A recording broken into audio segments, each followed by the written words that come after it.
अस्सलाम वालेकुम नाज़रीन, मैं हूं सलवा स्नैन और आप देख रहे हैं Surya news HD।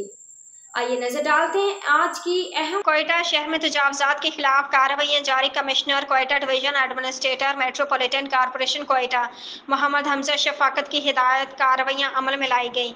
Metropolitan corporation Quetta के इंसदाद तजावजात सेल इंचार्ज अली रज़ा दौरानी ने असिस्टेंट कमिश्नर सर्कल के हमरा एयरपोर्ट रोड और अलमू चौक के अतराफ में तजावजात के खिलाफ भरपूर क्रैकडाउन किया। कार्रवाई के दौरान गैर कानूनी तौर पर कायम स्टॉल्स, थड़े, ठेलों और दिगर सामान को हटाया गया। तजावजात में मुलविस और कार्य सरकार में मुदाखलत करने पर 12 अफराद को गिरफ्तार कर लिया गया। होटलों और दुकानों की हदूद से आगे रखा जाने वाला सामान भी जब्त कर लिया गया।